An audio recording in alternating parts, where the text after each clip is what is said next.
A paz do Senhor, meus amados irmãos, queridos amigos, meus distintos alunos. Eu louvo a Deus por mais uma oportunidade que Ele me concede de poder voltar a comunicar com cada um de vocês, dessa feita para postar o comentário de mais uma das nossas lições da CPAD. Hoje nós estamos iniciando uma série de lições desse terceiro trimestre da CPAD do ano de 2023. Nós temos hoje esta lição, uma lição muito importante. Não sei como está a visibilidade aí, mas a lição de hoje ela vai estar tratando como as lições desse trimestre com um tema maior: a Igreja de Cristo e o Império do Mal. Como viver neste mundo dominado pelo espírito da Babilônia. Esse é um tema muito abrangente, pois nos trata aqui o desafio da Igreja de Cristo frente ao Império do Mal e como viver no dia a dia enquanto igreja militante diante do espírito maligno aqui chamado espírito da Babilônia. Aqui é tomado Babilônia aqui no sentido simbólico, representando todo o mal contra Deus. A Bíblia nos fala muito bem sobre a grande Babilônia em vários contextos, principalmente no Apocalipse. A Babilônia ela ganha uma conotação de tudo aquilo que se levanta contra Deus, no sentido do pecado envolvendo a idolatria, envolvendo o misticismo, envolvendo a prostituição. É uma representação do mal que opera no mundo e também aponta para algo escatológico que nós podemos perceber principalmente estudando o livro do Apocalipse. Bem, a lição desse trimestre, como já falei, esse é o tema maior, a Igreja de Cristo e o Império do Mal. Nós temos aqui uma série de lições que nós estaremos estudando durante esses 3 meses. São 13 lições girando em torno dessa temática maior. Nós temos como comentarista dessa lição aqui do terceiro trimestre, Douglas Batista, ele é o comentarista, que vai estar nos brindando com essa série de lições, de reflexões em torno de uma temática tão abrangente quanto essa. A primeira lição que nós estaremos estudando hoje, uma vez que o título da lição fala sobre a Igreja de Cristo e o Império do Mal, dando um destaque para o espírito da Babilônia, essa primeira lição ela é uma espécie de uma lição introdutória das demais lições, a lição de número 1, de 2 de julho de 2023. Ela traz como título a Igreja diante do espírito da Babilônia, ou seja, como a igreja ela deve se comportar diante do espírito da Babilônia, espírito esse que já impera no mundo, e o qual deve ser a postura da igreja diante do espírito da Babilônia.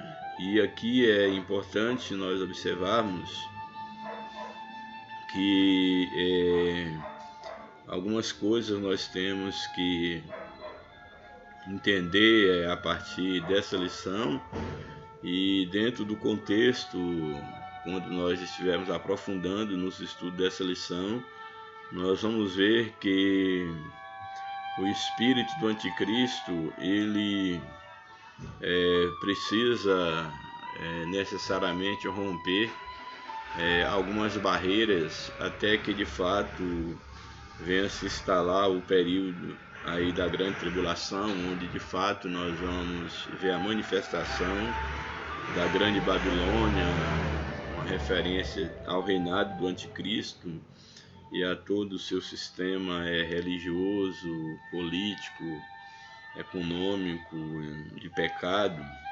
E dentre as barreiras que o espírito do anticristo ela tem tentado romper, podemos destacar aqui que uma dessas barreiras que o espírito do anticristo ela tem tentado romper é exatamente a igreja no seu posto de baluarte da verdade. Aqui eu escrevi aqui, é algo que deve nos preocupar, porque fala sobre a igreja diante do espírito da Babilônia. Sabemos que é algo que detém a manifestação do espírito do anticristo ou do próprio anticristo em si, no sentido de um governo, e isso que tem barrado a manifestação do anticristo é o próprio Espírito Santo aqui na terra.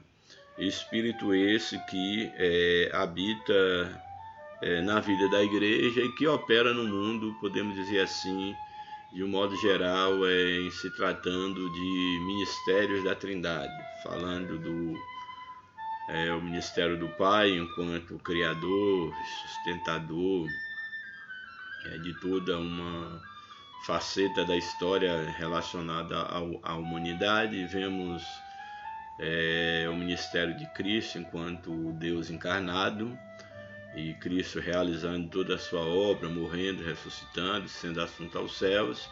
E temos por fim o ministério do Espírito Santo, que é aplicando a obra de redenção no coração do homem. E o Espírito Santo ele podemos dizer assim, a sede, mais especificamente falando, de morada do Espírito Santo aqui na terra é exatamente na sua igreja, no povo que por ele mesmo foi conquistado. Mas é claro que o mundo está debaixo do governo de Deus, sempre esteve debaixo do governo da Trindade Santa, uma vez que Deus nunca deixou de existir. A questão aí da divisão dos papéis da Trindade na história da humanidade é uma questão didática para o nosso entendimento quanto à redenção do homem caído, do homem que pecou contra Deus, mas é necessário que nós entendamos que a Trindade Santa ela sempre tem operado na terra. E a questão da igreja dentro do tempo da graça, igreja enquanto corpo de Cristo, ela é exatamente uma referência de um povo, uma referência do próprio corpo de Cristo. E o espírito do anticristo, ou o próprio anticristo, ele não reinará aqui na terra enquanto o Espírito de Deus estiver aqui na terra. E isso faz valer também o entendimento que a igreja, como sendo o corpo de Jesus, sendo uma obra do Espírito, não estou dizendo igreja, organização, mas a igreja no seu aspecto espiritual, no seu aspecto místico, universal, ela é exatamente uma referência de habitação do Espírito, mas também a igreja militante, enquanto partes organizadas em todo o mundo, ela também é uma referência de habitação do Espírito, ou pelo menos as igrejas sérias, aquelas que verdadeiramente se comportam como o corpo de Cristo, vivendo a palavra, vivendo o temor de Deus, ela tem em si o Espírito Santo. Mas aqui eu notei algo aqui, algo que veio à minha mente, com base no título da lição, a igreja diante do espírito da Babilônia. Eu coloquei aqui, a primeira barreira que o espírito do anticristo tem rompido é a igreja no seu posto de baluarte da verdade, no seu aspecto visível. Aqui é claro que tem que guardar aqui as proporções, quando eu digo barreira que o espírito do anticristo tem rompido, não no sentido de estar vencendo a igreja de Cristo, a igreja vitoriosa, a igreja triunfante, mas aqui eu quis fazer uma leitura e uma crítica a nós cristãos enquanto igreja visível, no sentido da falta de postura que muitos de nós temos tido enquanto igreja visível frente às ameaças deste mundo. Sabemos que o mundo jaz no maligno, sabemos que o espírito do anticristo ele opera no mundo desde a criação do mundo, desde o primeiro homem, desde a queda do primeiro homem. E nós sabemos que, infelizmente, a igreja já não fala igreja de Cristo, mas a chamada igreja evangélica, igreja cristã, ela infelizmente ela tem facilitado muito no seu aspecto visível e ela não tem guardado o seu propósito diante de Deus. Não estou dizendo a igreja de Cristo, entendam pelo amor de Deus, contra essa o diabo não tem vitória em momento algum, mas me preocupa a igreja no seu aspecto visível, ela ter feito em muitos lugares, ter feito muitas concessões para poder estar alinhada de uma certa forma com o atual sistema mundano. E isso é preocupante porque não podemos confundir a igreja de Cristo com a igreja evangélica ou outra igreja, religião qualquer, mas os que fazem parte da igreja de Cristo, eles estão espalhados nas várias igrejas visíveis. Aqueles que fazem parte da igreja, corpo de Cristo, também de uma certa forma, não todos, mas a sua maioria também pertencem a uma igreja visível, como por exemplo a igreja evangélica. E nós temos que ter cuidado porque o anticristo, o espírito do anticristo, ele tem atuado no mundo e nós temos que entender que a igreja, no seu aspecto visível, enquanto pessoas de carne e osso que ainda estão nessa dimensão material, nós somos seres do nosso tempo, somos seres que pertencemos à nossa sociedade. E aí eu fico a pensar a responsabilidade que a igreja ela tem neste mundo, a igreja militante. Por quê? Porque nós somos chamados para sermos colunas de firmeza da verdade. E uma vez que a igreja ela facilita no seu papel de ser o sal da terra, de ser a luz do mundo, e se ela não está cumprindo esse papel, pelo menos no aspecto aparente, essas barreiras estão sendo rompidas diante do espírito do anticristo. Espero que eu esteja sendo entendido. Sei que essa é uma linguagem um pouco abstrata para aqueles que não têm conhecimento da palavra de Deus, mas o que eu quero deixar bem claro é que a igreja de Cristo ela deve ter muito cuidado para ela não se comportar como uma mera organização. Uma organização que quer de uma certa forma ter privilégios sociais, econômicos, políticos, quer ter um lugar ao sol na sociedade, dentro do mundo secular, que quer ser vista, que quer ser respeitada, que quer ter apoio político, social, que quer ser bem, de uma certa forma, bem dita, ou ser exaltada pelo homem, e essa nunca foi a posição da igreja. A Bíblia deixa bem clara que nós seríamos perseguidos, que a igreja ela passaria por dificuldade, passaria por tribulações, e que nós deveríamos nos considerar bem-aventurados quando o mundo falar todo mal contra nós por causa da verdade e da justiça que há em nós. E a mesma Bíblia diz que há de nós quando o mundo nos bendizer. Então a ideia da igreja está sendo exaltada pelo mundo de se tornar status, pertencer a uma determinada igreja ou grupo religioso. Isso deveria nos preocupar porque isso demonstra que enquanto aspecto visível, de uma certa forma nós estamos cedendo lugar, como se de uma certa forma o espírito do anticristo estivesse ganhando espaço.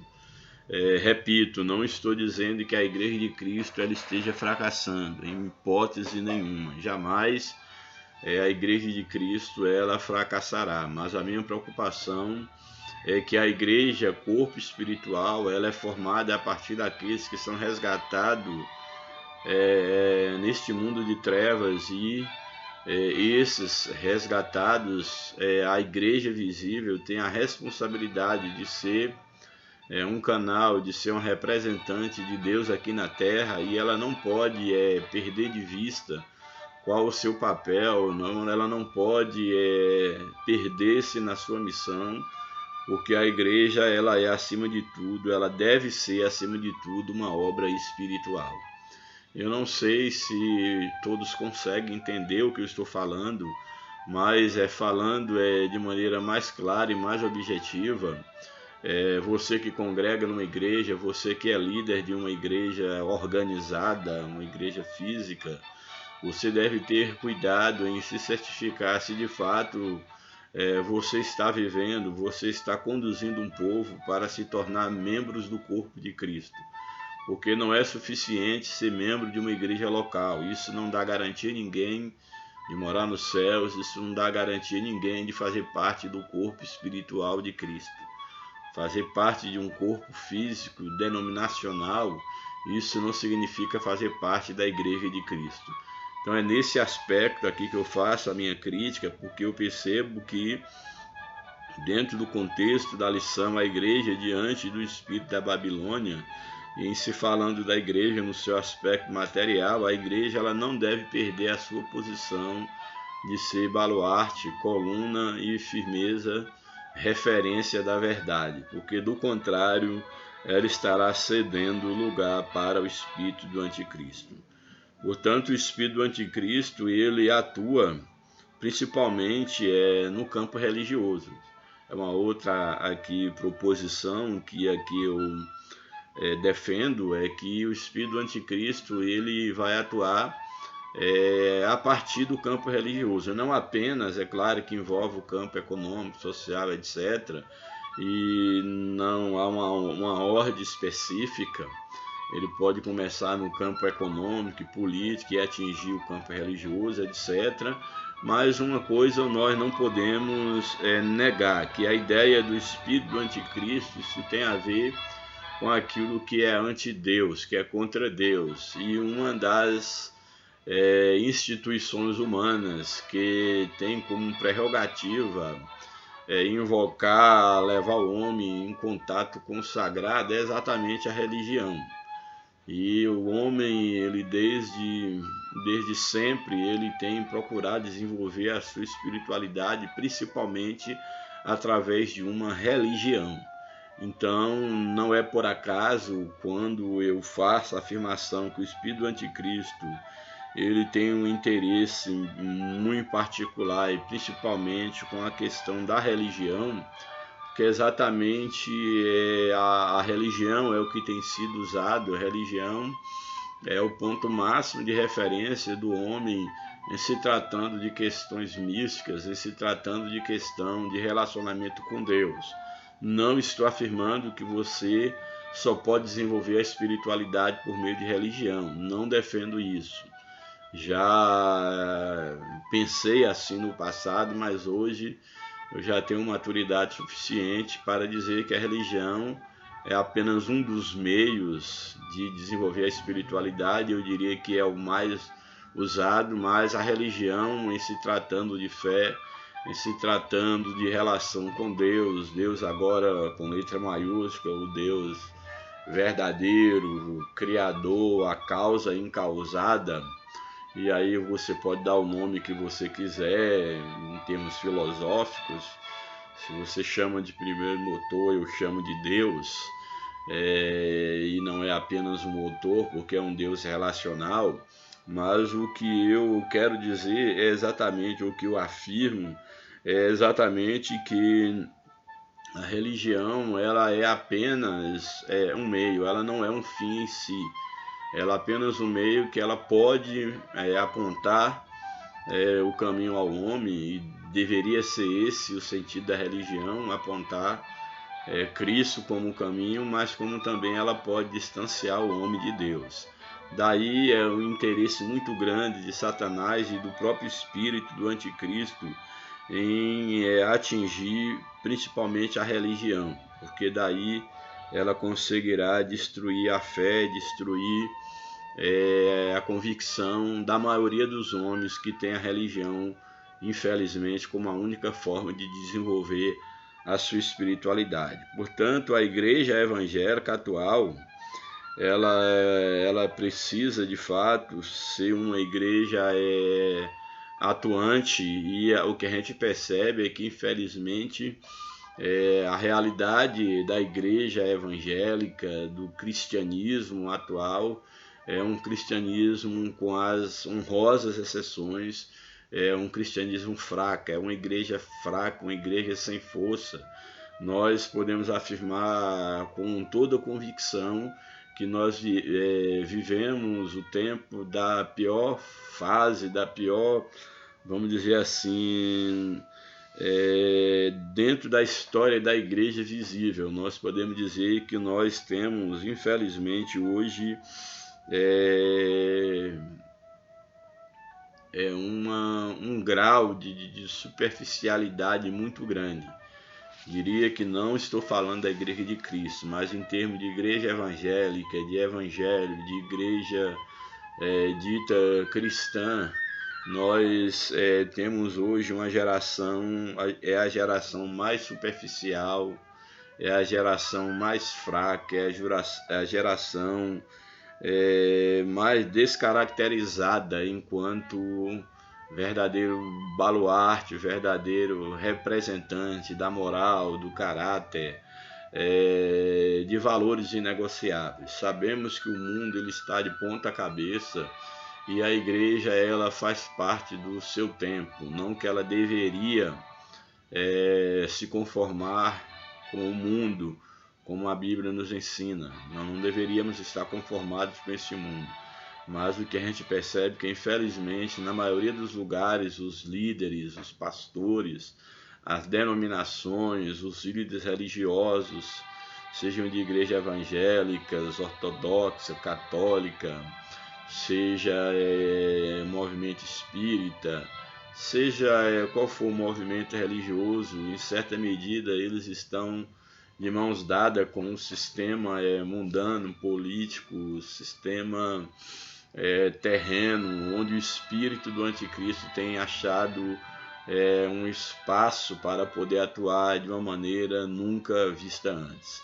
Então, nós, enquanto igreja visível, enquanto religiosos, nós devemos ter cuidado para não sermos meros religiosos, porque Deus, ele não tem compromisso com a religião, ele não tem compromissos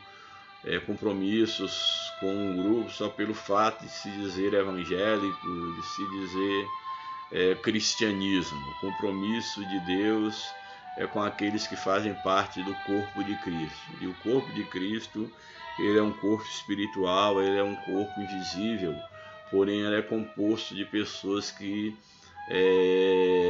foram redimidas, pessoas de carne e osso que tiveram um verdadeiro encontro com Cristo e que inclusive congregam em igrejas, em denominações visíveis, e que correm o risco, tais denominações, e têm corrido, e muitas já têm sido alcançadas pelo secularismo, já tem dado espaço para o espírito do anticristo.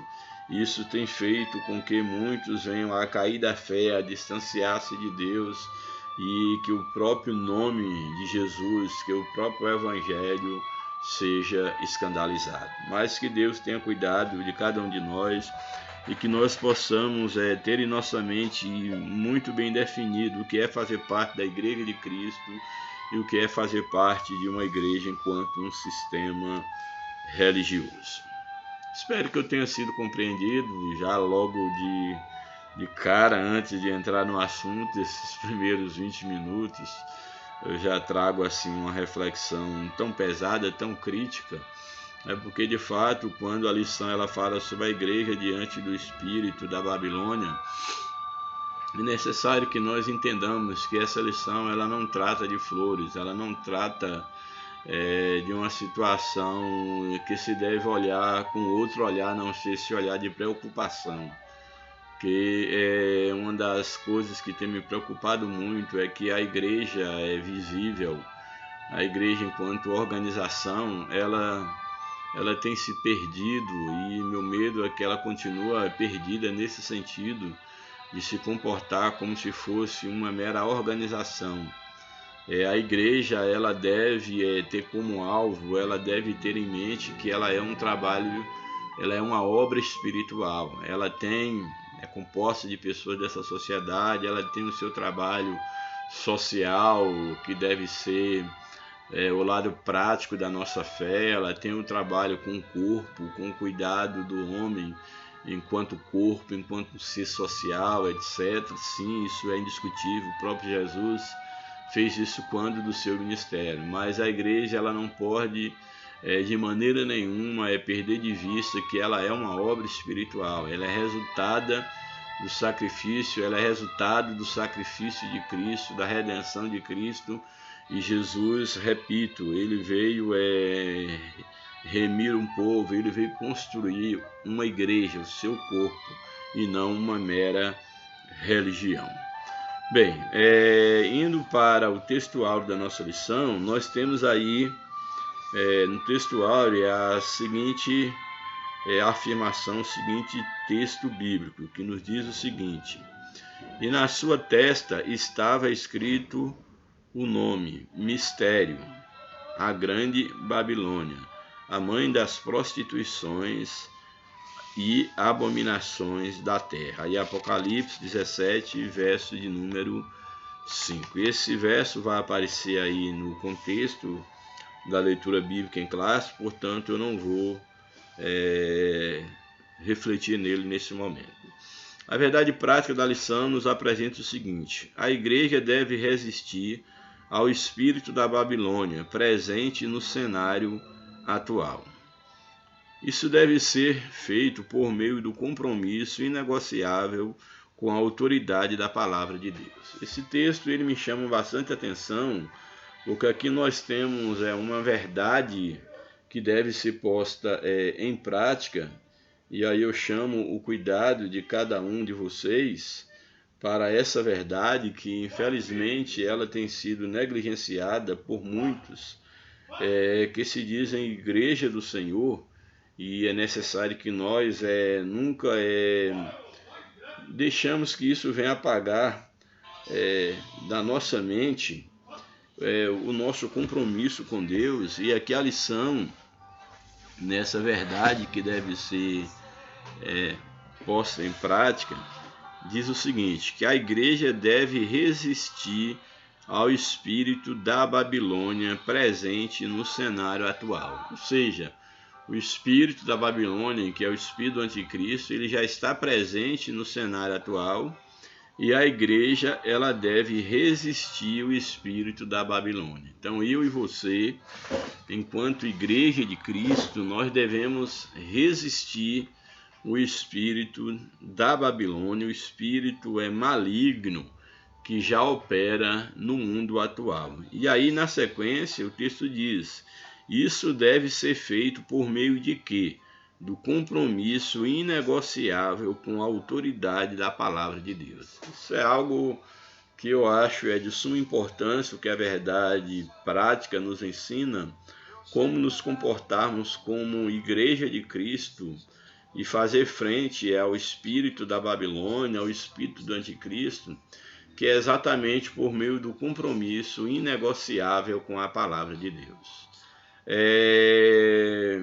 Eu sou suspeito em falar o amor que eu tenho pela palavra de Deus. Nós percebemos que, infelizmente, muitos líderes religiosos, muitas igrejas, elas têm usado, sim, da palavra, mas na maioria das vezes a palavra é apenas um pretexto, porque o que prevalece enquanto direção da vida da igreja, o que prevalece enquanto marco, enquanto profissão de fé e prática, não é a palavra de Deus. Às vezes a gente percebe que a vontade do homem, a ideologia teológica ou as diretrizes convencionais de uma convenção, de um líder maior, que se diz portador da direção divina para a vida da igreja, não é necessariamente condizente com a palavra de Deus. Nós sabemos que existem aqueles que fazem leituras e leituras a teologias e teologias, a doutrinas diferentes, mas a palavra de Deus, na sua essência, ela é uma só e ela é o que deve nortear a vida da igreja.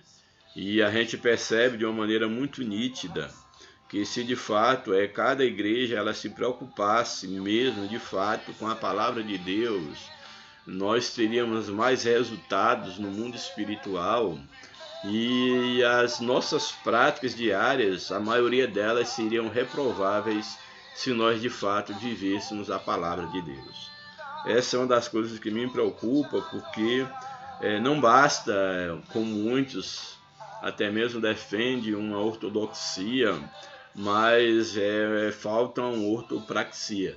Ou seja, a sua, apesar de aparentemente serem igrejas consideradas ortodoxas, no sentido de defender a doutrina, de ter um zelo pela ortodoxia, mas falta a ortopraxia, ou seja, falta a prática da fé, falta colocar em prática, falta a ação correta segundo a palavra de Deus.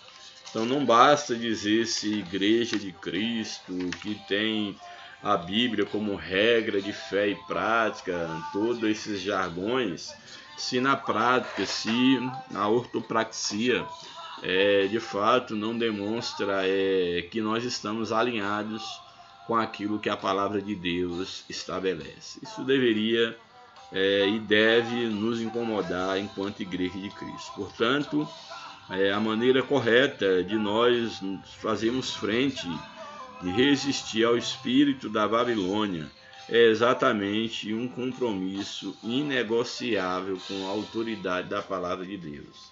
A Bíblia Sagrada, ela ocupa o lugar de regra e fé e prática na vida da igreja. Uma igreja que negocia a palavra de Deus, ela não pode ser considerada igreja. Diante do relatismo que nós dizemos, diante do relativismo, sabemos que muitas igrejas, muitos líderes, muitos teólogos, linhas teológicas têm, de uma certa forma, questionado a autoridade da Bíblia, negligenciado a autoridade da Bíblia, porém, eu acho isso bastante perigoso. A Bíblia, por mais que alguém não creia, mas a Bíblia é um livro que deveria ser levado a sério.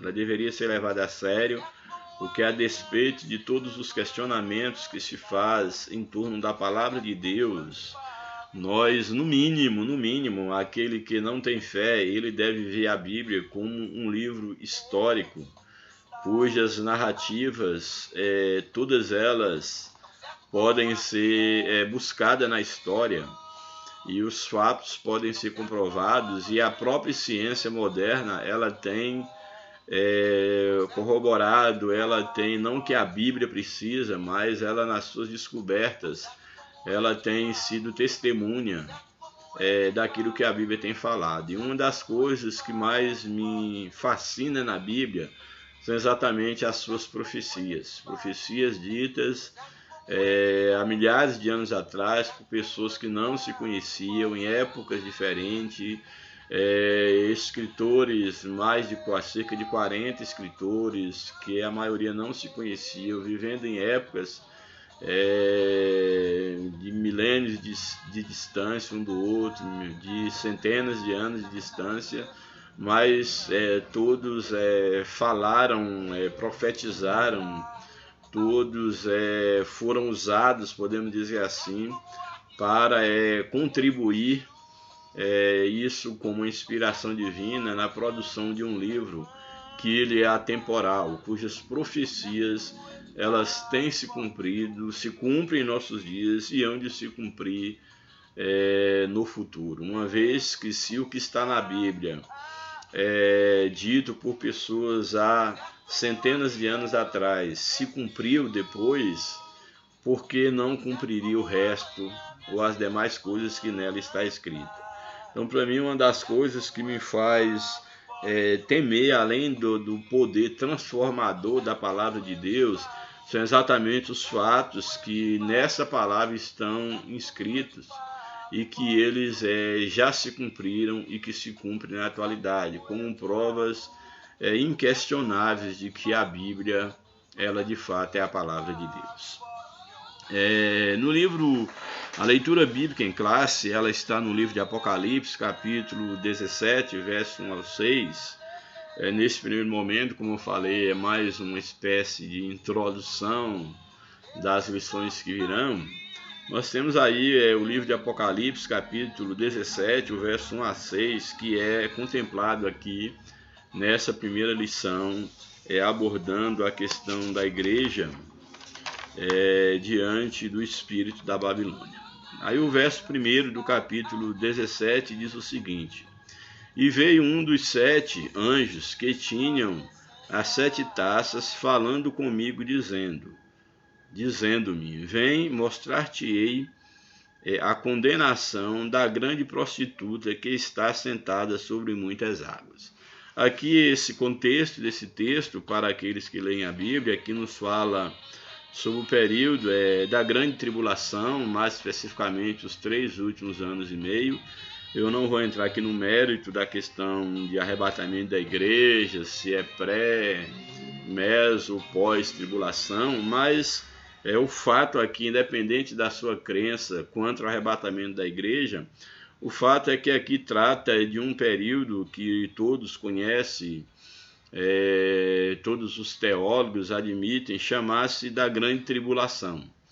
Há aqueles que dizem que nós já estamos vivendo esse período, mas isso não faz nenhum sentido, porque esses fatos aqui descritos, eles ainda não aconteceram.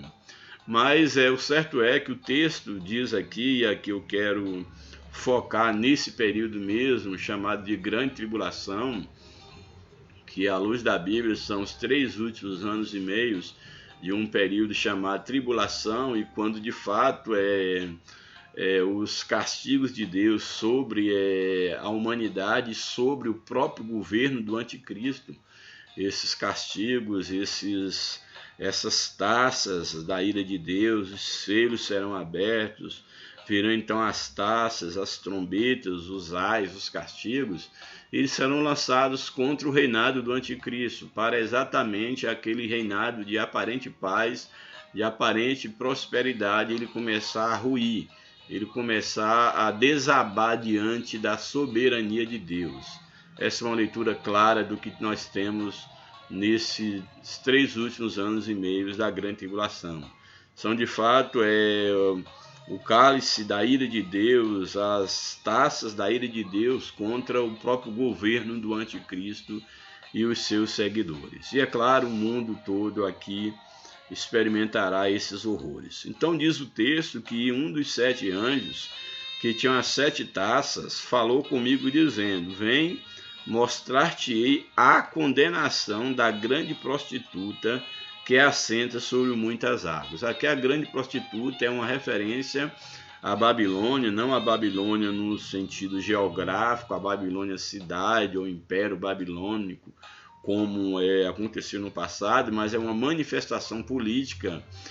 A Bíblia chama da Babilônia, em outros momentos aponta para a questão do Império Romano, mas não a Babilônia, não a Roma histórica, como existiu ou como existe, não é nada disso. Isso são nomes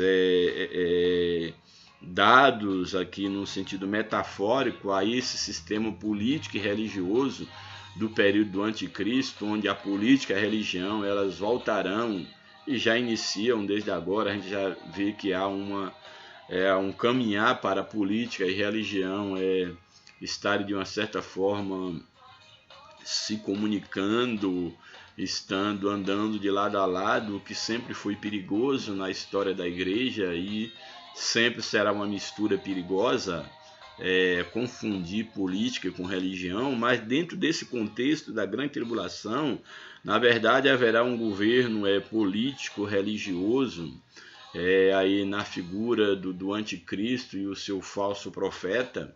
E aqui nós temos o próprio dragão, Satanás, que estará também governando aqui na Terra. A Bíblia diz então aqui, traz um cenário mostrando aqui a João, o evangelista, mostrando que chegou o momento da condenação, do castigo dessa grande prostituta que assentava sobre muitas águas. Prostituta aqui, o aspecto aqui da prostituta, da prostituição, não é só no sentido da promiscuidade, mas aqui a prostituição, dentro desse contexto, fala no sentido de levarem as nações a distanciarem de Deus. A prostituição aqui ela tem mais um cunho de idolatria, do afastar-se de Deus, que será um dos papéis principais aqui do anticristo, levar o homem a se prostituir com a idolatria, com a feitiçaria, com o pecado, por que não dizer também com a luxúria, mas a ideia da prostituição, o ato da humanidade trair a Deus, da humanidade se envolver com o próprio Satanás. E aqui, quando diz o texto, a grande prostituta que assenta sobre muitas águas. Águas aqui é uma referência muito clara a povos, a nações, e a prostituição fala da idolatria, da infidelidade, tudo aquilo que fere a santidade divina. E nesse contexto aqui do Apocalipse, Deus está chamando João para ver a condenação dessa grande prostituta que tem um apoio, que assenta sobre as muitas águas. E aí na sequência do texto é descrito: vem mostrar-te a condenação da grande prostituta que está assentada sobre muitas águas, com a qual se prostituíram os reis. Com essa prostituta se prostituíram os reis da terra, mostrando a ideia da questão da política mesmo.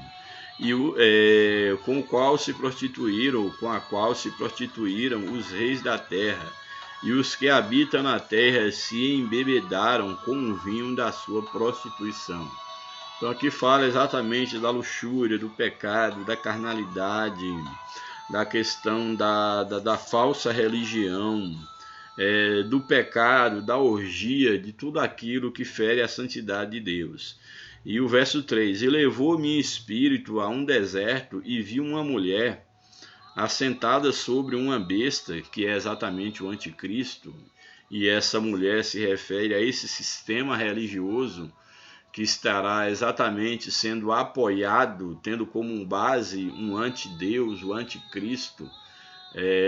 Então, portanto, trata de um sistema político e religioso, já que fala de reis, e aqui fala exatamente dessa mulher assentada em uma besta, que é uma referência ao anticristo, e ela de cor escarlate, que fala da questão da realeza, está cheia de nomes de blasfêmia. Se blasfêmia contra quem? Contra Deus, de blasfêmia, e tinha 7 cabeças e 10 chifres.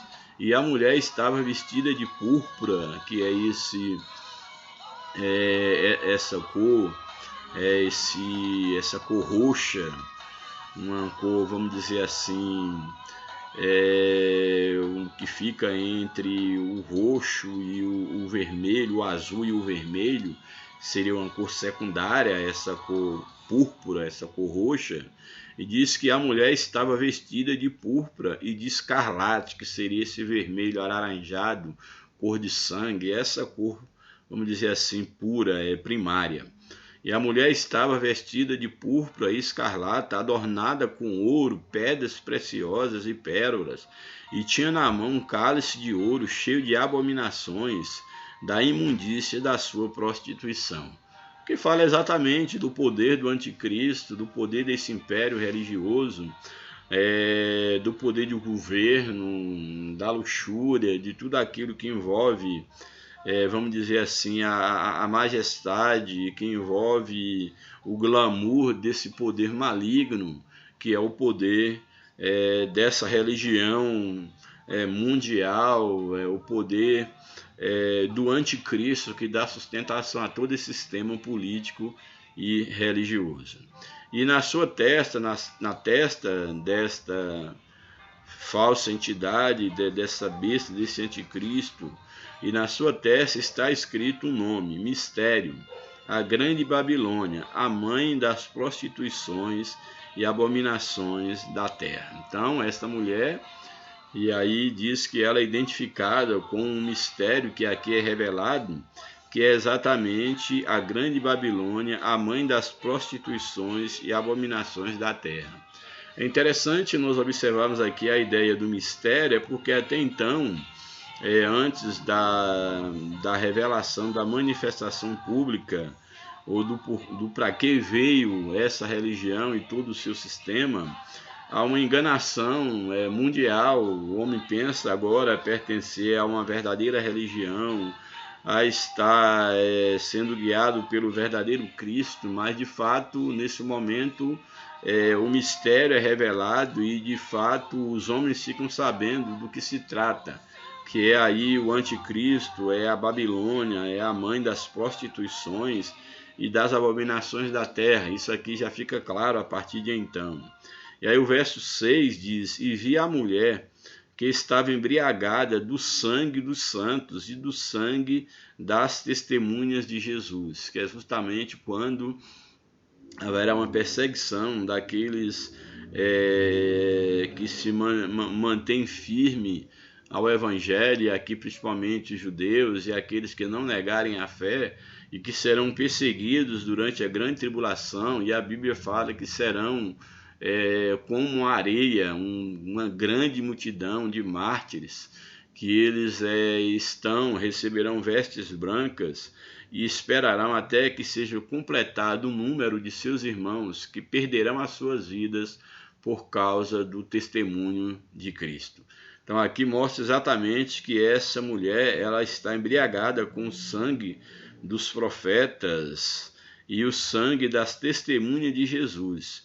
E vendo-a eu, maravilhei-me, ou seja, espantei-me com grande admiração. É claro, a lição aqui ela não tem o objetivo de tratar assim, especificamente das questões envolvendo a escatologia. Não, ela não tem esse objetivo. O objetivo da lição é apenas falar sobre a questão do espírito do anticristo, mas aqui tivemos uma pequena amostra do cenário quando de fato o anticristo ele há de se manifestar, e quando aqui esta mulher, que é uma referência à besta, que aqui é o sistema político e religioso, se confunde, é um sistema único de governo do mundo, tendo como base aí a besta, o falso profeta, o anticristo e o próprio Satanás, a trindade satânica, como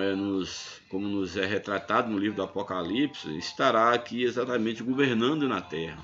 Mas o que a lição nos chama a atenção é exatamente que o espírito do anticristo, da Babilônia, ele já está habitando no mundo. Ele já, desde a queda do homem, ele já se manifesta na humanidade, ele tem ganhado espaço a cada dia, e é necessário que a igreja ela esteja alerta para fazer frente a essas manifestações malignas. Aí o comentário da lição nos apresenta o seguinte: a introdução. O Apocalipse é a revelação de Cristo, de Jesus Cristo, cujo propósito é mostrar as coisas que em breve devem acontecer. Essa é a ideia do livro do Apocalipse, uma revelação que aponta para as coisas que haveriam de acontecer na época quando ali da visão de João do primeiro século.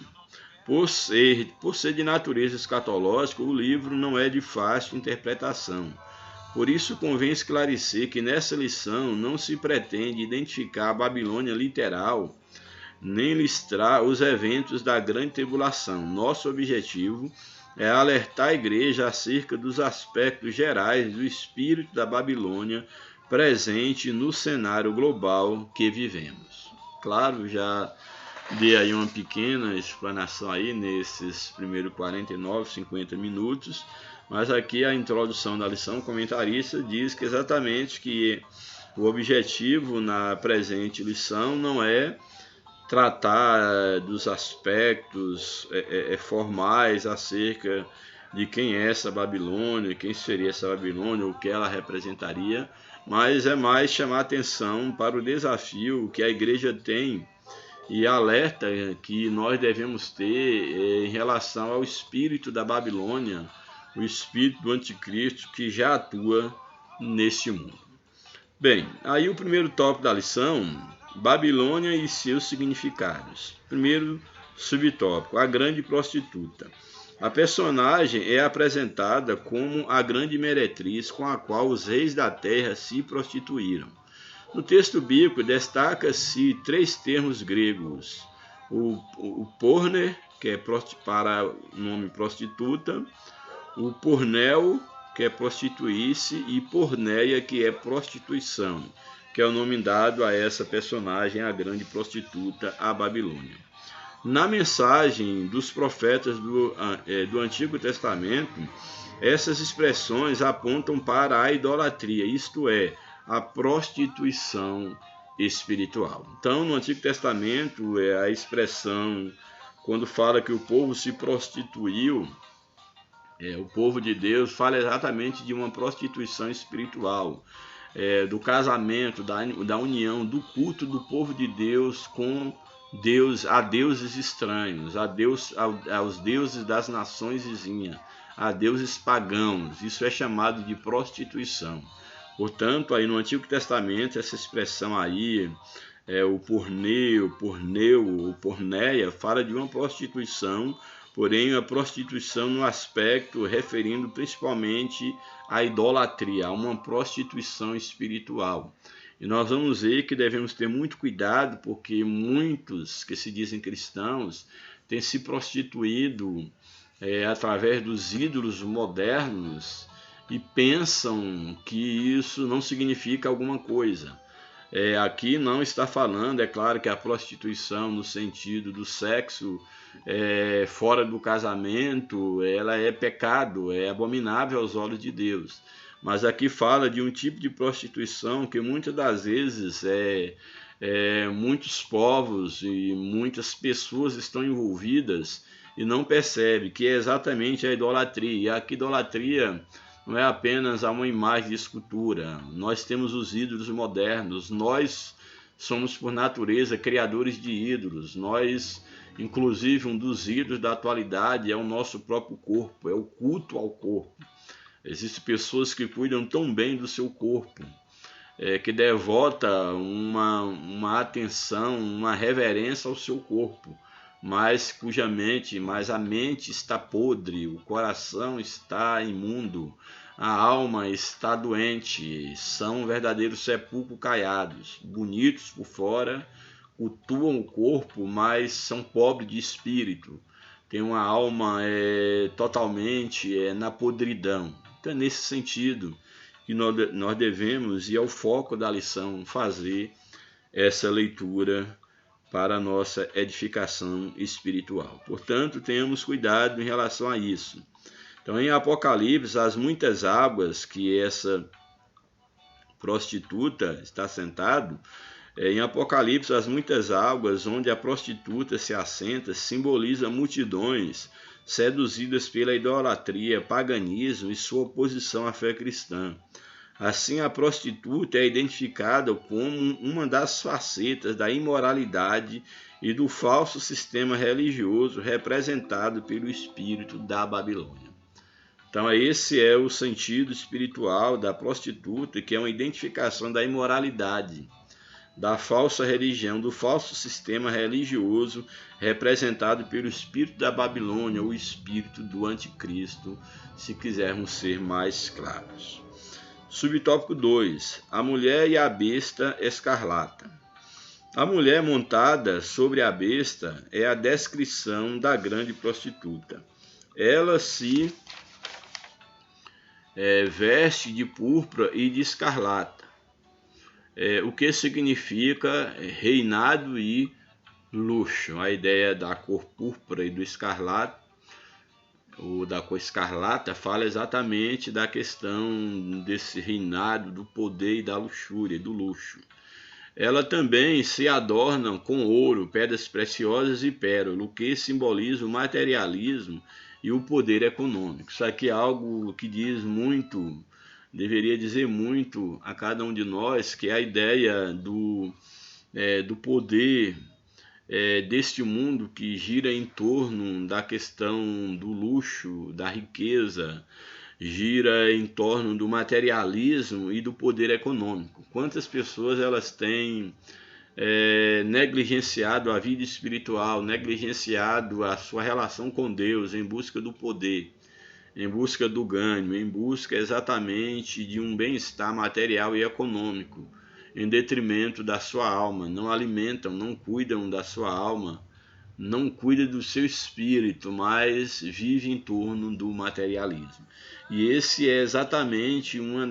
é uma das características do espírito da Babilônia, que é exatamente representado nos adornos, pedras preciosas, pérola, que simbolizam exatamente esse materialismo e o poder econômico. O cálice em sua mão, que ela portava um cálice, o cálice em sua mão diz respeito às abominações e às imundícias da sua prostituição. É bem interessante nós observarmos que um cálice, ele é um objeto onde porta um líquido, onde porta um conteúdo, e a Bíblia fala que sobre o cálice da ira de Deus a ser derramado sobre a humanidade na grande tribulação, e aqui diz que essa mulher está com um cálice na mão, e esse cálice é exatamente uma representação, diz respeito às abominações, aos pecados, às imundícias desse sistema religioso, desse sistema mundano, maligno e religioso. E esse próprio cálice, isso no mundo espiritual, enche também o cálice da ira de Deus, e o castigo que virá sobre a humanidade será o que a Bíblia chama da lei da semeadura. O que o homem planta, ele vai colher.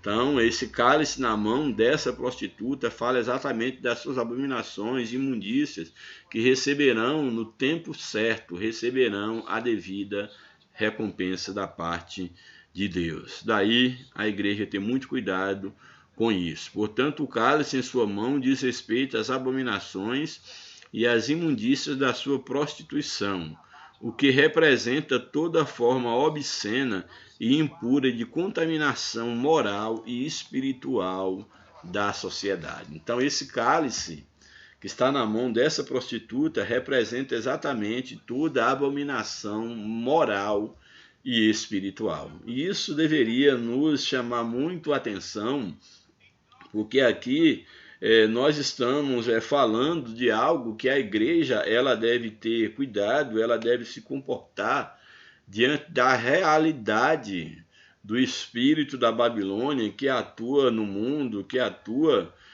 nesse tempo, para que a igreja ela não possa estar participando do cálice da abominação, daquilo que representa tudo aquilo que o sistema do anticristo ele tem realizado no decorrer dos séculos.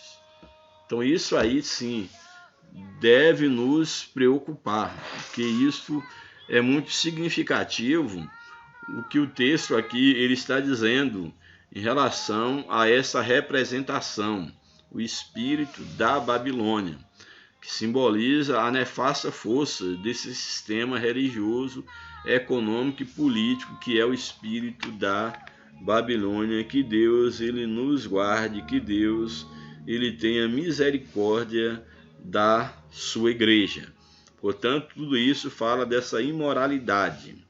E aí agora, aí na sequência da lição, aí nós vimos, aí o comentarista, ele fala, aí na sequência do seu comentário, então o cálice em sua mão diz respeito às abominações e imundícias de sua prostituição, o que representa toda forma de obscena e impura de contaminação moral e contaminação espiritual. A fera na qual a mulher está montada é a besta que saiu do mar, Trata-se do anticristo que, pelo poder de Satanás, faz oposição a Jesus. Ele profere blasfêmias em consciente repulsa ao senhorio de Cristo. Suas 7 cabeças e 10 chifres simbolizam os poderes do mundo e a sua força política. A ideia aí de 7 cabeças, que tem a ideia de uma aparente perfeição, já que dentro da questão da numerologia cristã, o 7 é um número da perfeição. Aqui fala de 7 cabeças, ou seja, 7 domínios, e fala de 10 chifres, que são 10 blocos de nação, e há toda uma representação dentro do Apocalipse, que fala exatamente dos poderes do mundo e a sua força política. A união entre o cavalheiro e a mulher, o cavalheiro que é a mulher, e no caso a montaria, que é a besta na qual a mulher está montada, simboliza a nefasta força dos sistemas religioso, político e econômico do espírito da Babilônia. Então, essa mulher assentada sobre essa besta fala exatamente dessa união do sistema político, econômico e religioso nesse período da grande tribulação, mas que esse espírito já atua no mundo que vivemos, no qual vivemos. Subtópico 3, mistério, a grande Babilônia. Na sequência da revelação, o nome da prostituta é desvendado. Mistério, seria essa a revelação. Mistério, a grande Babilônia, é a revelação. O termo mistério indica que o nome Babilônia não é meramente geográfico, é simbólico, porque é um mistério, não se trata de um local geográfico, daí ser mistério. Então, daí a Babilônia não é meramente geográfica, mas simbólica. Babilônia é descrita como grande porque é poderosa e de vasto alcance. Refere-se à mãe das prostituições e abominações da terra, segundo Apocalipse 17, verso 5, parte B. Ela é a mentora de toda a rebelião contra Deus e consequente depravação da sociedade. Babilônia é a responsável pelo assassinato dos santos e das testemunhas de Jesus, lá no Apocalipse 17, 6. Simboliza o espírito de perseguição e a desconstrução da fé bíblica. Então, a Babilônia representa o espírito de perseguição e de destruição da fé bíblica, o que nós já vemos nesses dias. Não se trata apenas de uma cultura sem Deus, mas de uma cultura contra Deus. Assim, o espírito da Babilônia é um sistema global deliberadamente anticristão. Se isso aqui é algo conhecido de você na atualidade, coloque aqui que o espírito da Babilônia não se trata apenas de uma cultura sem Deus, mas uma cultura contra Deus. Assim, o espírito da Babilônia é um sistema global deliberadamente anticristão. Nós vivemos esse momento. O espírito da Babilônia, ele já atua no mundo, e é necessário que nós, enquanto igreja, nós estejamos com os olhos abertos para isso. Nós sabemos que hoje a cultura do mundo não é apenas uma cultura sem Deus no mundo atual, mas é uma cultura contra Deus. Defender valores da palavra de Deus, valores judaico-cristãos, se tornou algo cada dia mais perigoso. Você conquista a antipatia dos seus colegas de trabalho, dos seus colegas de faculdade, de escola. Você já conquista a antipatia da mídia. Cada vez mais o cerco está fechando, e falar contra o pecado, falar contra o erro, defender um modelo de família cristã, de um lar com vertentes judaico-cristã, de um lar de referência tradicional, cada vez mais isso está se tornando mais difícil. Hoje nós já não podemos falar mais abertamente sobre moral, sobre valores cristãos, sobre ética, porque de uma forma muito nítida, aquilo que era moral, que era ética, ética, que eram valores respeitados há décadas, há séculos, pelas famílias, no nosso caso ocidentais, é algo que está se tornando cada vez mais sendo intolerado pela cultura reinante. Então a igreja ela tem que estar com os olhos abertos. Você que está lidando no dia a dia, você precisa do trabalho, de relacionar-se na escola, numa universidade, no meio social, no emprego, seja qual for o meio que você tenha que frequentar, eu já digo tenha que frequentar, você já deve estar consciente do que está acontecendo à sua volta. Não é normal o que está acontecendo no mundo atual.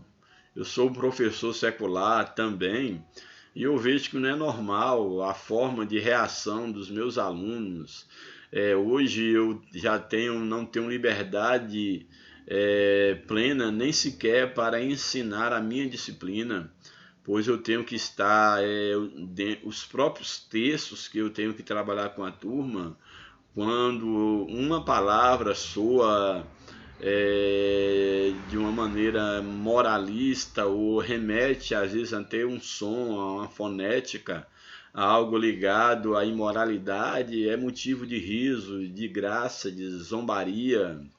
E a maldade, a malícia já está na mente das pessoas. A malícia se tornou algo normal na sociedade.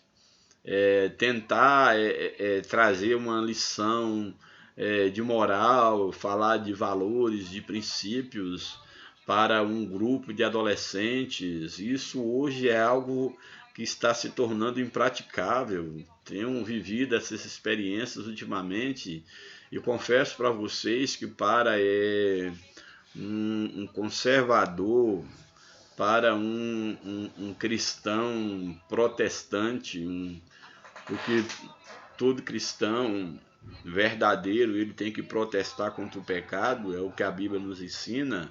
Isso está tornando cada dia mais difícil, cada dia mais difícil. Só o fato de você já ser visto como um crente, um protestante, não um rotulado, você já está marcando o seu lugar no espaço.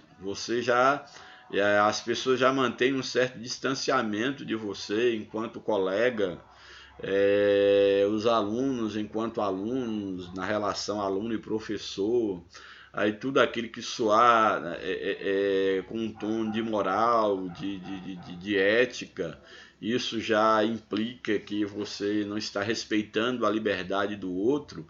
Isso é um sistema totalmente maligno, o sistema que nós estamos vivendo. E a igreja ela tem que acordar para isso.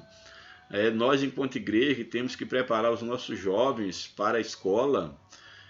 Antigamente havia-se uma preocupação de preparar, de tentar cuidar, vaciná-los contra aquilo que eles iriam encontrar na universidade, mas num passado muito distante, a universidade não era esse ambiente maligno, esse ambiente de uma sociedade de ponta cabeça. Não, isso é questão que a gente pode sinalizar essa marcha da inversão de valores, coisa, vamos dizer assim, agora do início do século XXI, a partir final da década de 90 e mais ano 2000 para cá, isso tem sido uma marcha a nível mundial, ocidental, o Brasil não tem sido diferente.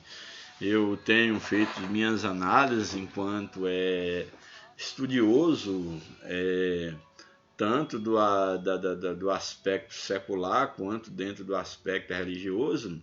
Para mim, a partir da década de 90 já há um marco muito claro, realmente final da década de 90 e mais especificamente do ano 2000, é um marco bem claro de uma mudança a nível mundial e a nível de Brasil, de uma marcha do mal, da maldade, da inversão de valores, onde de fato a questão da moral e da ética cristã, ela tem cada dia mais sofrido ataques.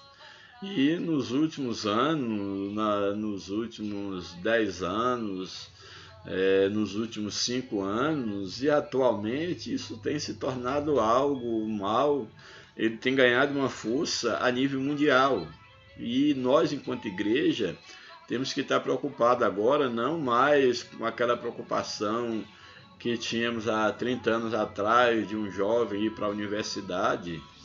Naquele tempo, a universidade ainda era um ambiente relativamente saudável, há uns 30, 40 anos atrás, mas hoje a realidade é outra. Eu convivi nesse ambiente durante quase 2 décadas, convivo no ambiente escolar e eu percebo que hoje mandar seu filho para a escola, você já tem que estar consciente que você já está perdendo aos poucos o domínio sobre o seu filho, você está perdendo o seu filho para o mundo. Daí a necessidade de você ter em casa, no ambiente de culto com o teu filho, o culto doméstico, a necessidade de frequentar uma igreja séria, uma igreja que esteja próxima à palavra, perto da palavra, não necessariamente perto da tua casa, para dar um antídoto para o teu filho, a tua criança, que vai ter que enfrentar esse sistema desumano que nós estamos vivendo na atualidade. Então eu falo como um professor. Hoje, vocês pais cristãos e pais que não são cristãos, se você já tem um filho na escola ou tem que mandar seu filho para a escola, corra para os pés de Cristo, peça muita misericórdia a Deus, procure blindar espiritualmente o teu filho, porque hoje nós vivemos num mundo totalmente às avessas. Mas Deus, ele nos dará a vitória em nome de Jesus. Portanto, esse sistema que nós estamos vivendo, esse globalismo, é exatamente esse sistema onde o espírito da Babilônia, o espírito do anticristo, ele tem reinado. Tópico 2 da lição. Eu vou tentar correr aqui porque já é mais de 1 hora e eu falei que essa lição seria mais uma lição introdutória. O espírito da Babilônia. Primeiro subtópico. O sistema religioso. Estou no tópico 2 da lição. O espírito da Babilônia, e aí no primeiro subtópico, no sistema religioso. O espírito da Babilônia faz com que as pessoas sejam seduzidas pela prostituição espiritual. Nesse sentido, o culto ao ego torna o ser humano amante de si mesmo, do dinheiro e dos deleites. O culto ao ego. Isso é algo que nós temos percebido não só na sociedade lá fora, sem Deus, mas temos percebido dentro das igrejas. O culto ao ego. Quantos pastores que têm o seu ego inflado, que ele basicamente a igreja gira em torno de si mesmo, do seu ego, dos seus deleites. Na verdade, eles não têm mais um coração no peito, têm um cofre. Eles giram em torno da ganância, do obter, do secularismo, da posição social. Trata as ovelhas, que hoje para eles não são mais nem ovelhas, são clientes, de forma diferente. Aqueles que têm um poder aquisitivo maior, esses são vistos, esses são notados, a esses são dispensados um cuidado maior, inclusive são elevados a postos dentro do ministério porque tem dinheiro. A esses o tratamento não é o mesmo tratamento dado a um simples. Às vezes pega um irmão simples que não tem posse e às vezes usa de um certo moralismo no sentido de punir um erro, punir um pecado, de deixar o exemplo que há um zelo pela palavra de Deus, pela santidade, mas é um zelo seletivo, um zelo hipócrita, um zelo mentiroso, um zelo de lobo. Então isso infelizmente tem acontecido e não adianta tentarmos tapar o sol com a peneira. E você pastor, você que é líder, você sabe muito bem do que estou falando. Se você pratica isso, você está envolvido no sistema diabólico do anticristo. O espírito da Babilônia já atua na tua vida e você tem contaminado a igreja sob sua responsabilidade. Portanto, esse espírito leva o homem ao culto, ao ego, torna o homem amante de si mesmo, do dinheiro e dos deleites. Além disso, o argumento de liberdade estimula a devassidão por meio do afrouxamento da moral. Não, a liberdade, temos que deixar o povo livre, temos que a igreja é um ambiente democrático, não conhecendo o verdadeiro sentido da democracia e olhando que na sua própria origem a democracia era um governo para os nobres. Democracia não envolvia o povo mesmo em si, o povo no verdadeiro sentido, eles não eram contemplados dentro da democracia, e aquilo que se tornou democracia tem sido também uma massa de manobra. O povo não passa de uma massa de manobra. Quanto mais miserável, quanto mais pobre, quanto mais ignorante, melhor para manter a dita democracia, manter o sistema funcionando a custo da ignorância e da miséria dos miseráveis. Então nós temos aqui que esse sistema religioso maligno, ele vai pregar em nome da liberdade o afrouxamento moral, o ecumenismo, essa mistura religiosa, o ecumenismo doutrinário, provoca então a erosão da fé bíblica, e aí busca-se ideias novas, as novas teologias têm surgido, e aí mistura com o evangelho para tornar o evangelho mais apetitoso, tornar o evangelho colorido, um evangelho que não exige renúncia, não exige negar-se a si mesmo, que não apresenta ao pecador, não confronta o pecador no seu pecado, na prostituição, na homossexualidade, não confronta o erro, não confronta a mentira, o adultério, não confronta o pecado, a fim de poder atrair as pessoas, atrair mais clientes. Isso é um tipo de evangelho sujo, de um sistema religioso contaminado pelo espírito da Babilônia. Portanto, esse ecumenismo da doutrina vai provocando a erosão da verdadeira fé bíblica. O relativismo rejeita a doutrina dos apóstolos, a autoridade bíblica. A autoridade máxima sobre a igreja é a palavra de Deus. É o Espírito Santo guiando a vida da igreja. Então, o relativismo rejeita a doutrina dos apóstolos, o humanismo reinterpreta, ressignificando os mandamentos divinos. Vamos ressignificar a Bíblia, porque a Bíblia ela não contempla a humanidade do homem. É necessário que a Bíblia seja mais humana, que haja uma ressignificação da Bíblia para encaixar dentro da realidade, para que o homem seja o centro e não Deus. A palavra de Deus, ela nunca vai negociar com o pecado. O centro da Bíblia é Cristo. O centro da nossa fé é Cristo, não é o homem. O homem não é o centro. Deus não precisa do homem. O mais importante da igreja não é o povo em si, não é o líder em si. O mais importante da igreja é o dono da igreja, é Cristo, é o cabeça. Nada de queremos fazer acepção de pessoas, mas nada também de queremos eleger como se nós tivéssemos castas dentro da igreja, as pessoas mais especiais, termômetro de espiritualidade, de unção, de homem, de mulher de Deus, quando no corpo de Cristo todos são iguais. No corpo de Cristo todos são servos, Cristo é o cabeça, Cristo é o único alvo, é o único objetivo, ele é o único centro. A igreja ela tem que concorrer para Cristo. Cristo é o centro da igreja. E qualquer ensinamento diferente desse é maligno, é diabólico e tem que ser rejeitado. Portanto, a Bíblia não pode ser negociada, nada do homem no centro. A ideia do sincretismo, que mistura o sagrado com o profano, já não é mais separação entre aquilo que agrada a Deus e o que não agrada. Essa mistura, isso é algo diabólico que tem tomado conta, infelizmente, de muitas igrejas enquanto instituição. Assim, tudo passa a ser permitido e a verdade é desconstruída.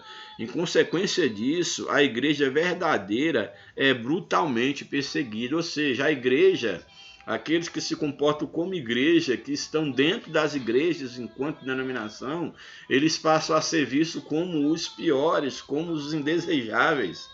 Isso aqui é algo que de tão ridículo chega a ser hilário, que chegamos no momento que aquele que conserva a sã doutrina, aquele que batalha pela fé que uma vez foi dada aos santos, aquele que crê em Cristo, como diz as Escrituras, aquele que ainda preserva, que batalha por um evangelho puro, ele passa a ser perseguido dentro da própria igreja.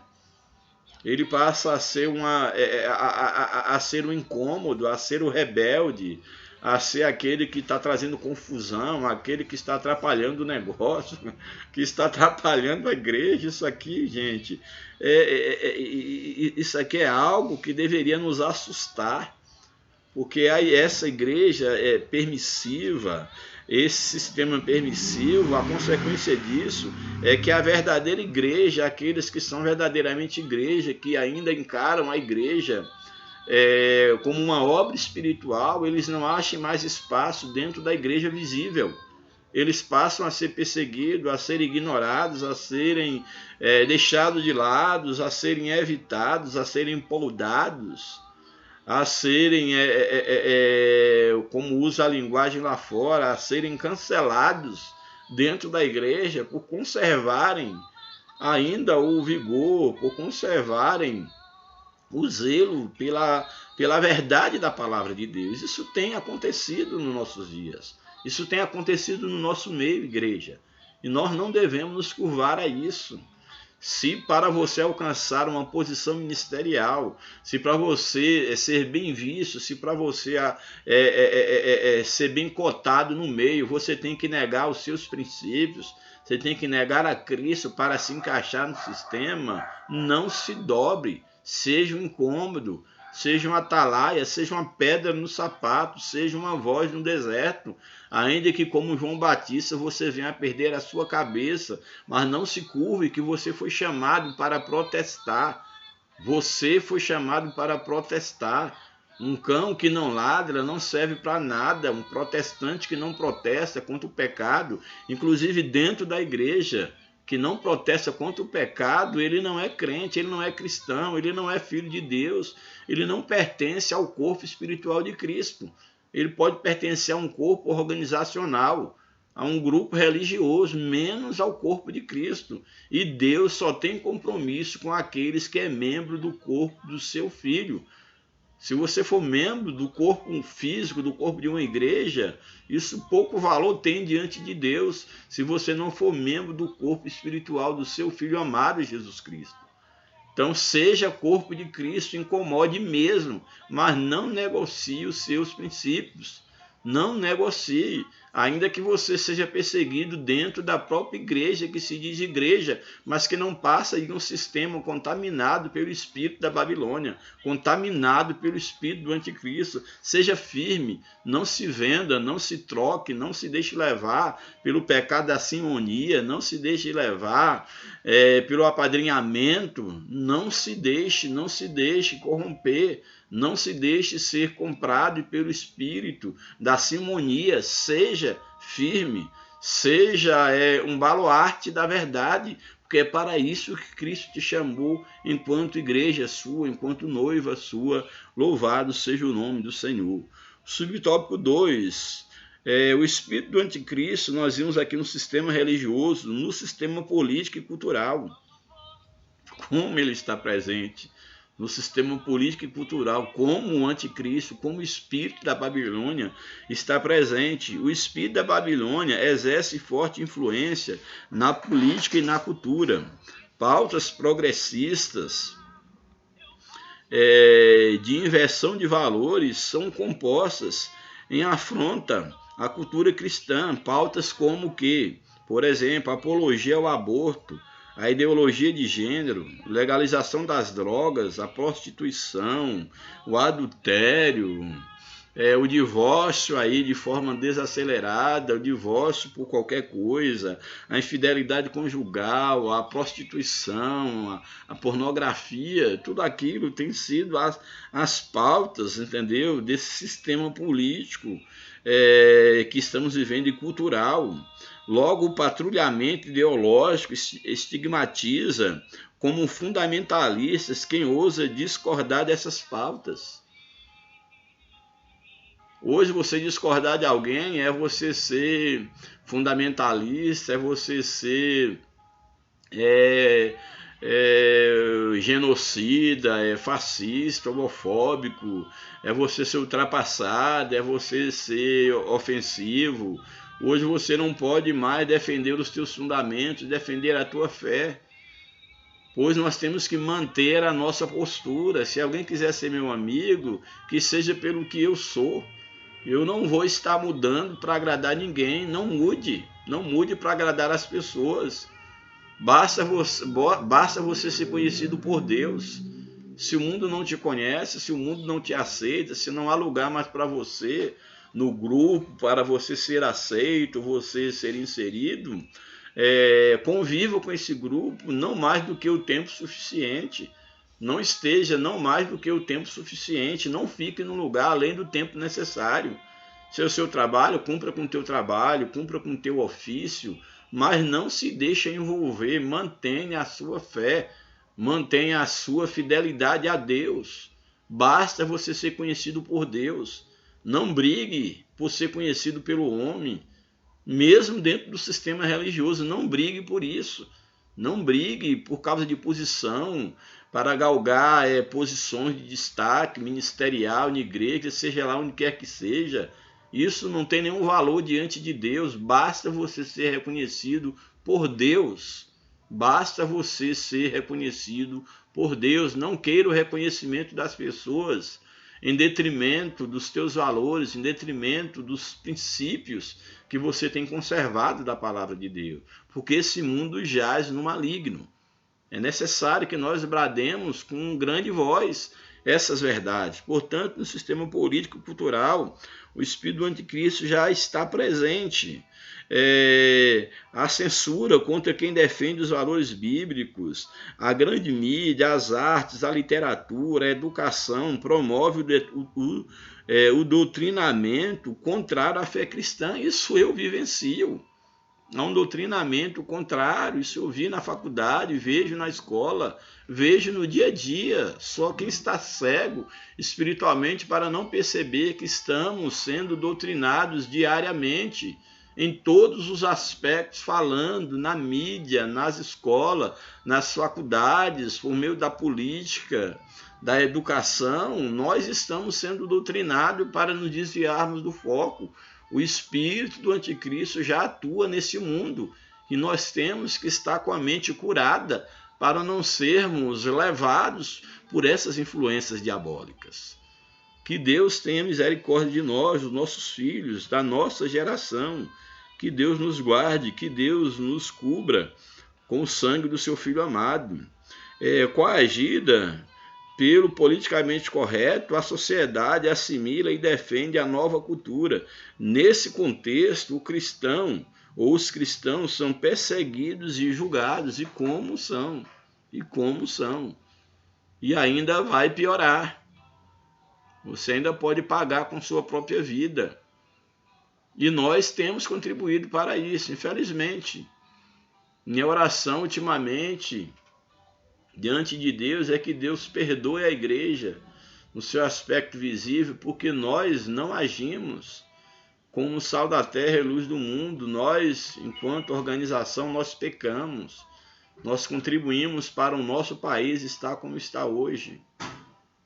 Eu peço a Deus que perdoe a igreja, eu peço a Deus que perdoe o nosso país, que nós temos agora um sistema que nós temos hoje, nós somos responsáveis, mas que Deus ele nos perdoe, que Deus ele mude a nossa sorte, que Deus ele venha nos sarar a nossa pátria, sarar a nossa nação, sarar o nosso povo, a nossa igreja, e que o mal ele não continue prevalecendo, mas que Deus venha nos perdoar e que Deus venha fazer justiça. É isso que eu peço ao Senhor.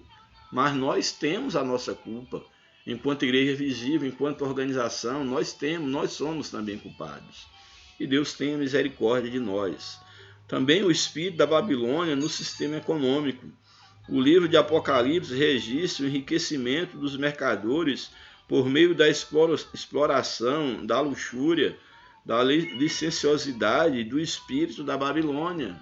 Hoje tudo isso está sendo explorada e muitos de nós somos levados nessa onda.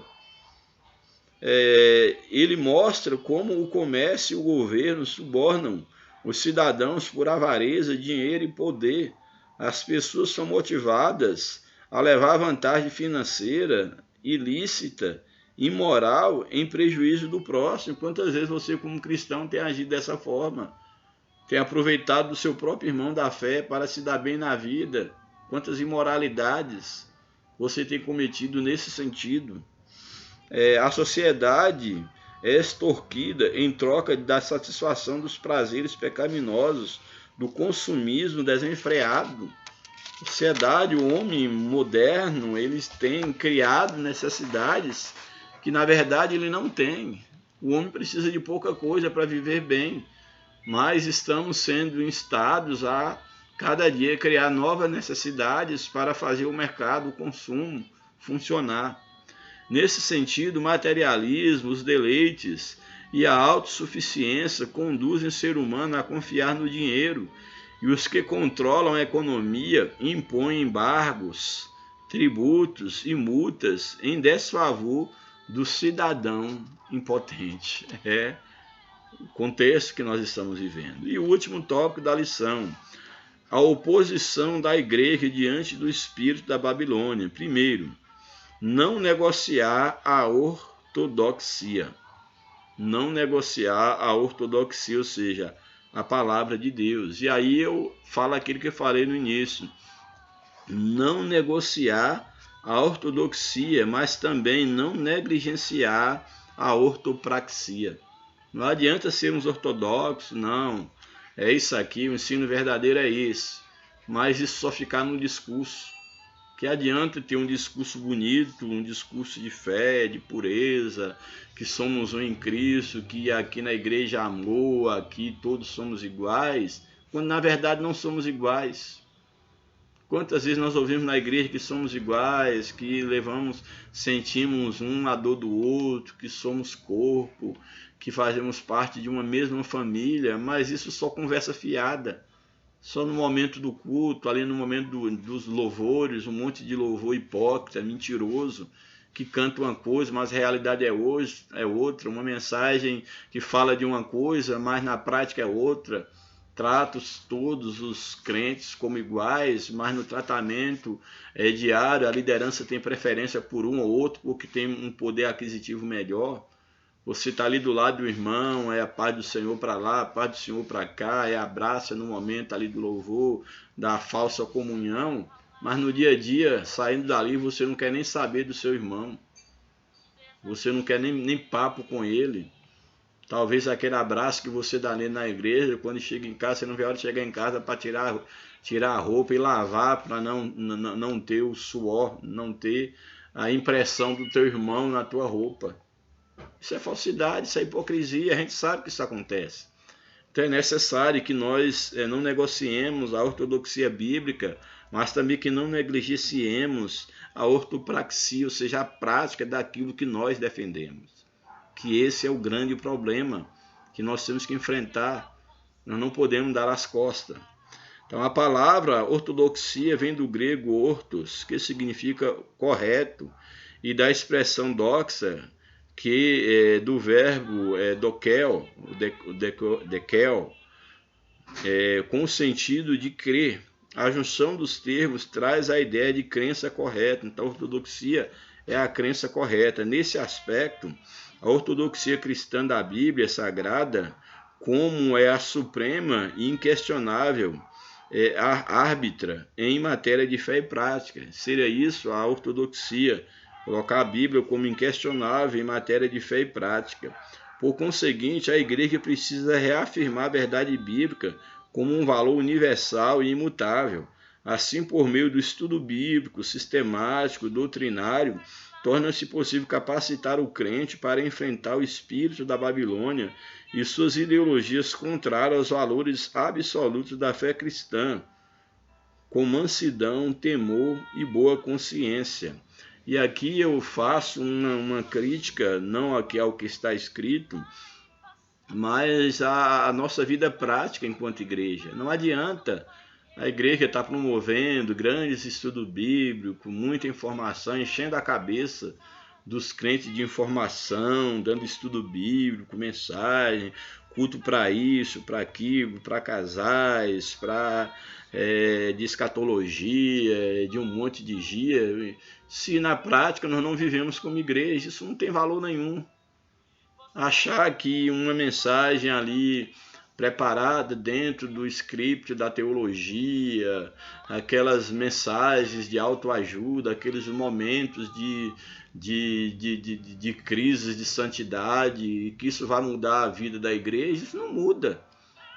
O que muda é a nossa prática diária, é o dia a dia. Não é apenas ser um conservador da ortodoxia bíblica ali, aquela coisa, não, mas aqui tem palavra, aqui fala de Jesus, aqui tem professor, aqui tem mestre, aqui tem quem ensina, aqui tem quem profetiza. Sim, se tem tudo isso, mas se não tem a prática, se não vivenciamos, se colocamos na vitrine um produto que nós não temos no estoque, isso pouco importa.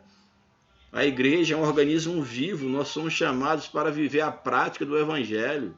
Nós não fomos chamados para a simples persuasão, a simples retórica, a fazer uma simples, sermos apenas meros apologetas para defender a nossa fé, para falar e dizer e convencer as pessoas por meio do discurso. E quando essas pessoas vêm para o nosso meio, percebem que não somos nada daquilo que prometemos. Não basta um discurso de domingo a domingo para que o crente saia dali convencido de que ele é amado, de que ele é querido, se no outro dia ele vai estar sozinho. Se na sua luta do dia a dia, se no seu momento de fraqueza, quando ele mais precisa, a igreja vira as costas. De que adiantou o discurso bonito, aquele papo de amor, de perdão, de unidade, de comunhão, se é comunhão só de domingo a domingo ou de ceia e ceia, que infelizmente os cultos de ceia, infelizmente na maioria dos lugares, com as raríssimas exceções, é o culto onde reúne o maior número de hipócrita, de falso, de mentiroso. Todo mundo ali é santo, é homem, é mulher de Deus, está em comunhão, ou cultos de final de ano, que aí renova os votos de servir a Deus, de ajudar o próximo, mas não passa de falsidade, de discurso vazio. Então, não adianta também apenas essa defesa da ortodoxia bíblica, apenas na aparência e no discurso teológico. A ortodoxia bíblica ela tem que estar acompanhada com a ortopraxia, ou seja, com essa ortopraxia no sentido prático de colocar, de viver a palavra de Deus. É nesse sentido que Tiago ele vai dizer, me mostre a tua fé sem obras que eu vou mostrar a minha fé por meio das obras. O evangelho tem que ser algo prático. As pessoas têm que sentir que são amadas. Elas não têm que ouvir que são amadas, elas têm que sentirem-se amadas, sentirem-se participantes do corpo, pertencentes ao grupo. E não apenas massa de manobra, apenas estar ali para fazer número, para servir de enfeite. As pessoas têm que se sentir pertencente ao grupo, pertencente ao corpo, que esse é o verdadeiro sentido da igreja de Cristo. E nós, como igrejas, no sentido visível, no sentido da organização, nós temos falhado e falhado feio nesse aspecto.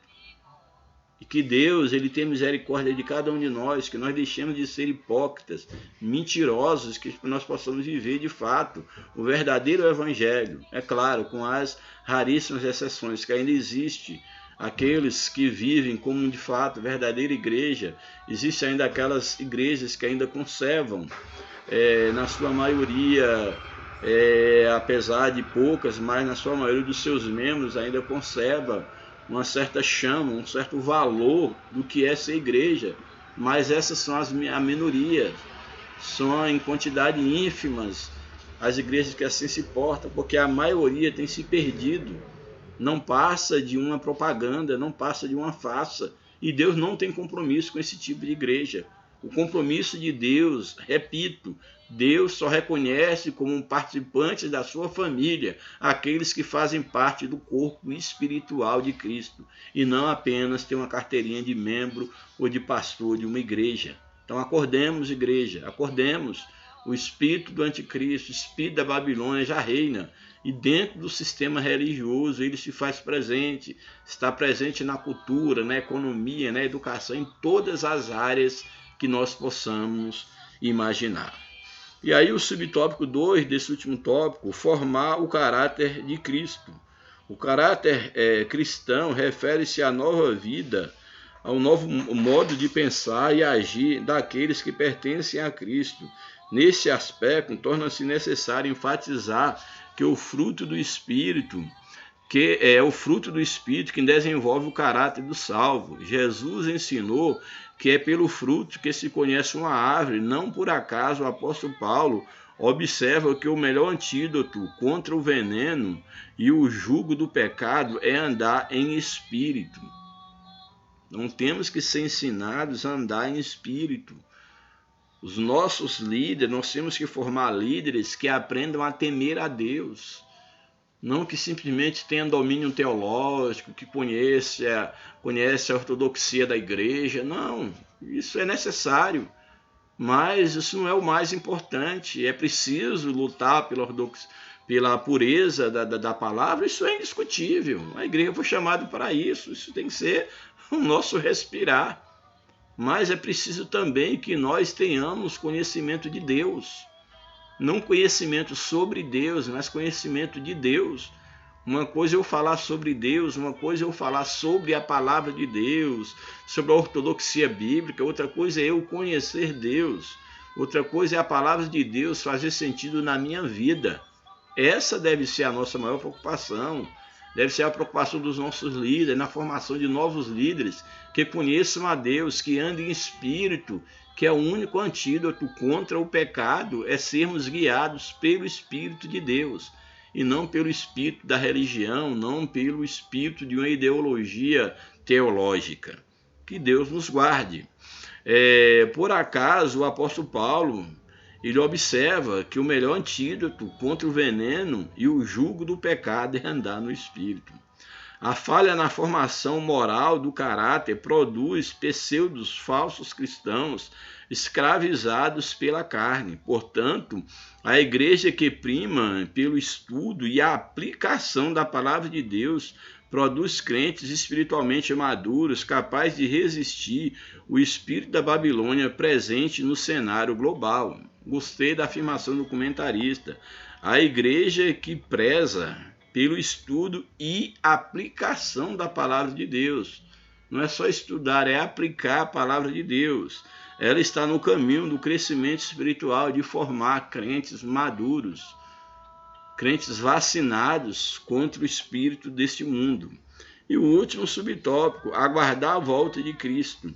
A dispensação da graça termina com o arrebatamento da igreja, que aqui, segundo a linha da maioria dos pentecostais, principalmente, será antes da grande tribulação.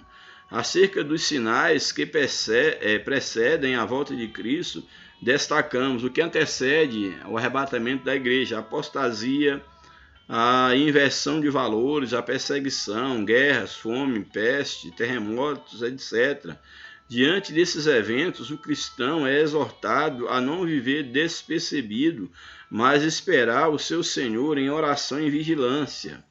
Ainda requer-se do salvo, enquanto aguarda a bendita esperança, a renúncia à impiedade, às paixões mundanas e viver neste presente século uma vida de autodomínio, integridade e santidade. Como está o teu autodomínio? Como está a tua integridade? Como está a tua vida de santidade? Qual o conceito de santidade que você vivencia? Qual o conceito de santidade que você domina? É não vestir calça? É vestir uma saia comprida? É não vestir um short? Não vou entrar no método dos costumes. Sabe aquele que convém, não convém? Mas a verdadeira santidade bíblica é separar para Deus. E não é só a ideia de separar, não. A santidade tem dois lados, que é a separação e a dedicação. Você tem que ter sido separado, mas separado para quê? Para viver uma vida para Deus, para dedicar-se a Deus. Isso é o verdadeiro sentido da santificação. E não basta estar esperando Jesus voltar, sim. E que adianta aguardar ou esperar Jesus voltar se não estiver preparado para este dia? Então esperar não é o bastante. É necessário esperar, sim, mas mais importante é estar preparado para que esse dia, inclusive, não nos pegue de surpresa. Que Deus nos guarde, que Deus tenha misericórdia de nós. Conclusão da lição. Vivemos um período em que o espírito da Babilônia exerce forte influência na sociedade global. Suas ações buscam o completo domínio político, econômico, cultural e religioso em oposição aos valores da fé cristã. O avanço dessas ideologias aponta para a iminente volta de Cristo. Nesse interlúdio, nesse intervalo, é dever da igreja oferecer resistência ao mal, ensinar a doutrina bíblica e praticar, é claro, formar o caráter dos discípulos e santificar-se para a vinda do Senhor Jesus Cristo. Que Deus nos ajude, que Deus nos guarde, que Deus nos abençoe, que nós, enquanto igreja de Cristo, nós possamos fazer frente diante do espírito da Babilônia, do espírito do anticristo, do pecado. Que nós mantenhamos a nossa fé, sejamos uma contracultura diante dessa cultura maligna que tem tomado conta da humanidade, e o Brasil não é diferente, o Ocidente não é diferente, mas que possamos manter a chama do Evangelho e a dependência de Deus, para que naquele grande dia nós não sejamos encontrados como indignos para o arrebatamento da igreja. Que Deus nos abençoe você, a sua vida, a sua família. Que Deus tenha piedade de nós, que Deus tenha misericórdia da igreja brasileira, que Deus tenha misericórdia da igreja no seu aspecto visível, que Deus tenha misericórdia do nosso Brasil, deste mundo, que nós venhamos nos arrepender, reconhecer onde nós falhamos, que nós possamos pedir perdão a Deus, para que Deus venha nos curar a nossa nação, ter piedade de nós, dos nossos jovens, dos nossos filhos, das futuras gerações, que nós de fato sejamos uma voz que protesta, que nós sejamos de fato arautos de Deus, numa geração tão perversa e tão corrompida. Que Deus nos abençoe, oreis por nós e pense bem na tua vida espiritual, em nome de Jesus. Amém.